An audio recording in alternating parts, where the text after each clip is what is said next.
up, pussy? Me and you got a couple things to straighten out. I show love to every one of my bitches. So bitch, what the hate about? Pat's problem is not him holding his liquor. It's black American battle rappers holding this nigga. Yep. Which, again, is why I say a battle between Pat Stay and Math Hoffa would be a terrible idea. And that would be the easiest win Math would ever get. Not saying that Pat Stay sucks, it's just Math would eat him alive.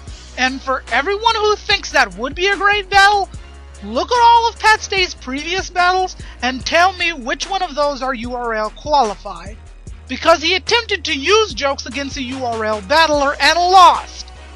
Miserably. Again, I already addressed that. Let's move on. So all that fight live shit, I found out it's all rap. I saw it with all four of my eyes. So my words is all fact. Cause when me and Pest was dancing, the nigga was rah-rah and all that, till I walked up on him. Then he decided to fall back. Come on, Pat, you had reach. You should have dropped my ass or something. That'd have been a good look. You'd have been king of the dots math or something. Flawless. Pat Stay's getting roasted here, and I can tell that Marv is getting comfortable because now he's starting to loosen up more and use some humor. But it won't stop there.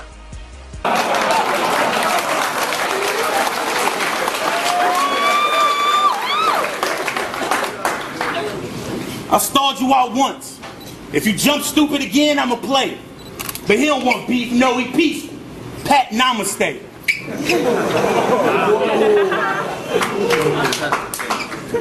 And me sunning Pat like this is not a diss.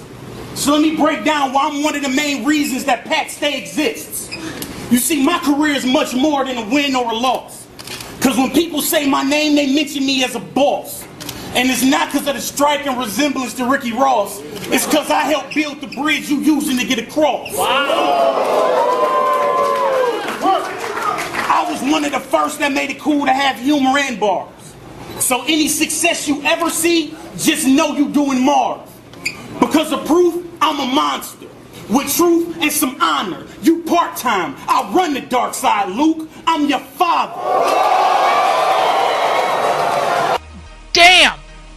And the hard thing about this is, Marv is right.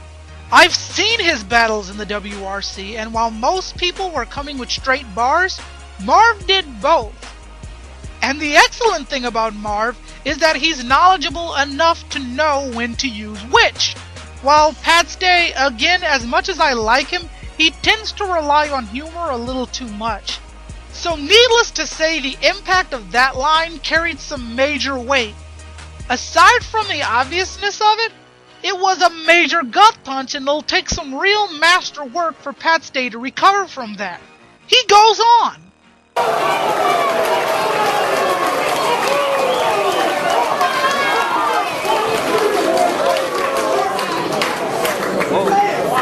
And before you make that fucked up decision, we could have ran it together. But now everything you've ever done, I'm gonna do better. So I'll kick your front door down. Your mom like, who's breaking in? I'll pistol whip your grandfather, gun butt, break his chin, drown your baby sister in the water that she's bathing in, and put your little poodle that's shaving into a rude awakening. And if your granny wanna step up, I'll let her live to tell the story. I'll let you be the judge. Personally, I think Holohands was the best. But between Marv Won and Pat Stay... Shit, I'll bust in your crib, slap your mom and dad, pick up your sister, slam her on her back, stomp your cat, and put your fucking chocolate lab in the Boston Crab.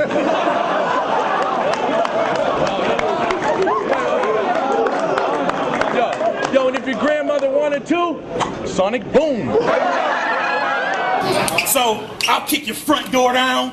Your mom like, who's breaking in? I'll pistol whip your grandfather, gun butt, break his chin, drown your baby sister in the water that she's bathing in, and put your little poodle that's shaving into a rude awakening. And if your granny want to step up, I let her live to tell the story. You decide. It goes on. On how I did your family dirty. Every detail was gory. I just spelled it out, Pat. You corny. You overrated. You bore me. I just put 2 and 2 together. Bitch, you've got nothing for me.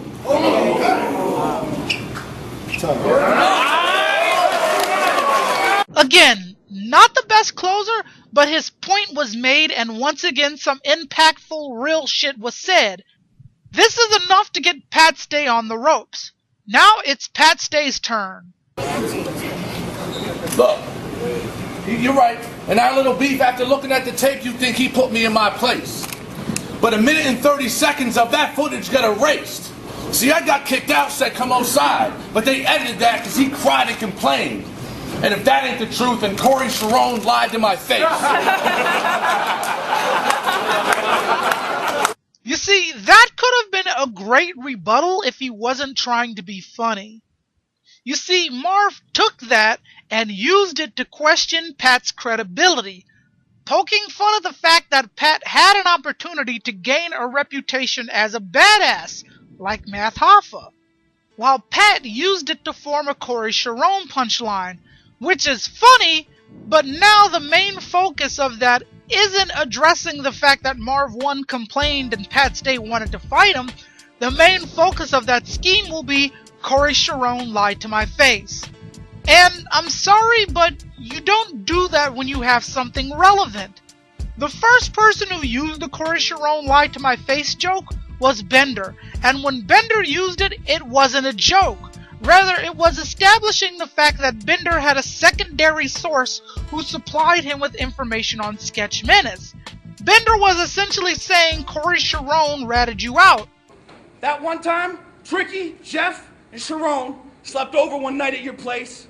You didn't have shit for Aspire, so you sat and combined all your brains to come up with 60% of the battle that got you a shot at this title today. And if that's just not the truth, then Corey Sharon lied to my face. After a while, it just caught on as a joke and people started using it in a series of unbelievable scenarios or leaked information, all of it resulting in Corey Sharon being the grand mastermind behind all of it. But those are just jokes. What Pat Stay did was turn something that could have been relevant and turned it into a punchline. And I'm sorry, but that's a fail. I'm not gonna sit here and hate and say that it wasn't funny. I laughed at it, sure, but it shouldn't have been funny. Marv's was funny and insulting. Pat's was just funny. It goes on. Yo, but that night a lot of feelings got hurt. Got 100 emails from fans that I apparently disrespected and treated like dirt. Like, you're a bully. You're supposed to be a role model. You're just a mean little jerk. I'm a fucking battle rapper. We're the rudest fucking people on earth. Yo, man, y'all see me. I was drunk and obnoxious, stumbling, mumbling nonsense. Making faces behind Organic's back, ducking and dodging. If I'd have swung like a man, you would have punched me unconscious. But he knew if he missed, it was over, because he'd be fucking exhausted. Fat joke, yes, but that was legitimately funny and slightly insulting. Not as insulting as calling Pat Stay out on his reputation. Let's be honest here, Pat Stay was the one who wanted to fight, but it's still a fat joke. A cleverly worded fat joke, but a fat joke nonetheless, but one I'm willing to excuse because it's slightly insulting. Let's continue. You old fat bitch. Marv, I'd ruin you in a fight. You're 43 years old, Marvin. The fuck are you doing with your life?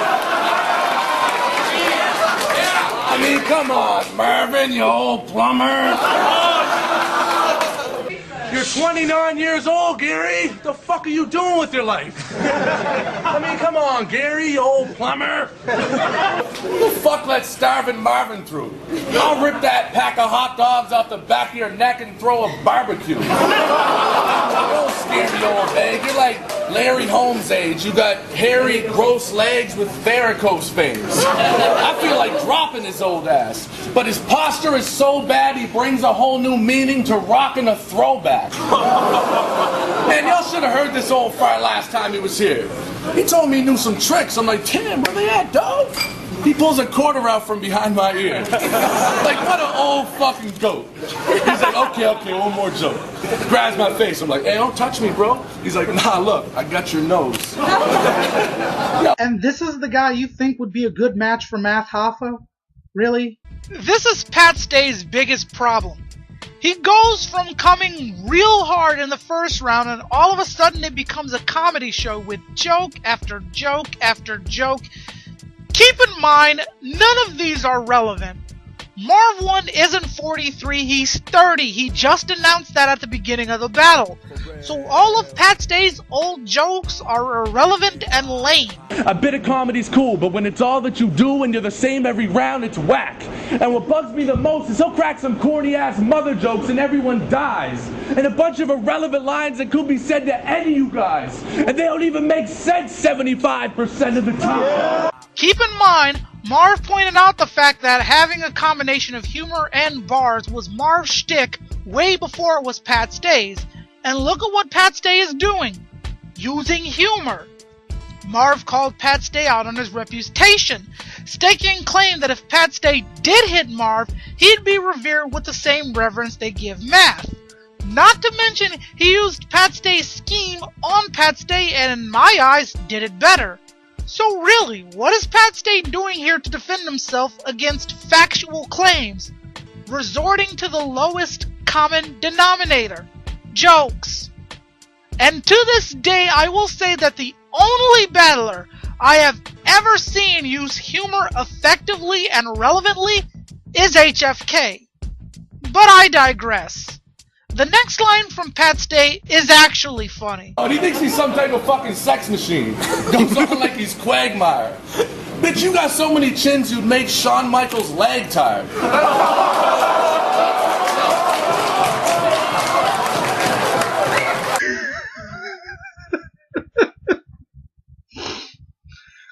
Hilarious, yes, but a round winner, no. Hey, straight up, yo. Last event, we was about to get on this bitch, but I heard a rumor he caught the HIV.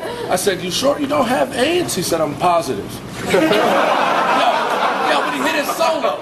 And when he went down on the bitch's cunt, she said she could actually feel him doing the alphabet with his tongue. I talked to the girl. He said when she was riding him, her toes started to curl. Of course it felt good. She was sitting on top of the world. Yo, you're ugly as shit, dumb as a brick, 106, your brother's a bitch, and your gut is so big, you got stretch marks from it. So if proof is in the pudding, you should check Marv's stomach.